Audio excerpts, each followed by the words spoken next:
జై శ్రీరామ్. ఓం నమో వెంకటేశాయ. ఈ యొక్క ద్వాదశ రాసులైన 12 రాసుల్లో 5వ రాశి సింహరాశి. ఈ యొక్క సింహరాశి యొక్క ఆగస్టు నెల మాసాది ఫలితాలు చూసుకున్నట్లయితే, ఈ నెలలో కుజానుగ్రహత లోపించటం వలన, కుజానుగ్రహత కొంచెం తక్కువగా ఉండటం వలన ఈ యొక్క సింహరాశి వారికి వ్యవహారానుకూలత లేకపోవటం, ఏదైనా పరిస్థితుల్లో వ్యతిరేకత కనబడటం, మానసిక ప్రశాంతతను కోల్పోవటం, ధైర్యంగా ఉన్నప్పటికీ కూడాను కొంత మానసిక ఆందోళన కలగటం,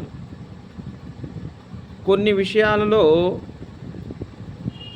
ఆచితూచి వ్యవహరించినప్పటికీ కూడాను కొన్ని వ్యతిరేక ఫలితాలను చూడటం, రుణానికి సంబంధించిన సమస్యలు, కొన్ని కొత్త రుణాలను చేయాల్సిన అవకాశం ఉండటం, తర్వాత ఎవరిని అయితే పరిపూర్ణంగా నమ్ముతారో వారి వలనే కొన్ని ఆటంకాలు, మానసిక ఆందోళనను కలగటం, ఏ పని చేయబుద్ధి కాక పనుల విషయంలో కొంత బద్ధకంగా ఉండటం, నేత్ర శిరోబాధలు కొన్ని ఇబ్బంది పెట్టడం జరుగుతుంది. ఈ యొక్క సింహరాశి వారు కుజానుగ్రహత కొరకు, కుజుని యొక్క అనుగ్రహత పొందటానికి ప్రతి సోమవారము లేదా ప్రతిరోజు కూడాను ఉదయం బ్రాహ్మీ ముహూర్తంలో 55 సార్లు ఓం భాస్కరాయ అనే మంత్రాన్ని కానీ, 37 సార్లు ఓం నమశివాయ అనే మంత్రాన్ని కానీ, 19 సార్లు ఓం సుబ్రహ్మణ్యేశ్వర స్వామిని నమః అనే మంత్రాన్ని జపించిన యెడల మీకు సంబంధించిన వ్యవహారానుకూలత, రుణాలకు సంబంధించిన ఇబ్బంది, ఇవన్నీ కూడా సక్రమంగా ఉంటూ శివానుగ్రహము పొందుతారు.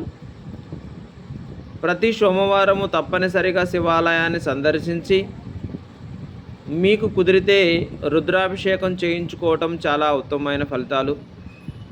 మొత్తం మీద ఈ యొక్క ఆగస్టు నెల వ్యతిరేకమైన ఫలితాలు ఉన్నప్పటికీ కూడాను శివానుగ్రహం, సుబ్రహ్మణ్యేశ్వర స్వామి అనుగ్రహం వలన మీ యొక్క రాశి యొక్క దోషాలను నివారించుకోవచ్చు.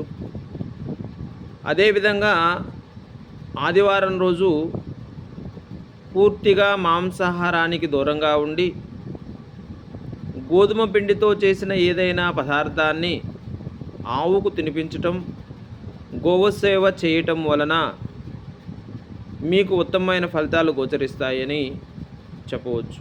ఓం నమో వెంకటేశాయ. జై శ్రీమన్నారాయణ.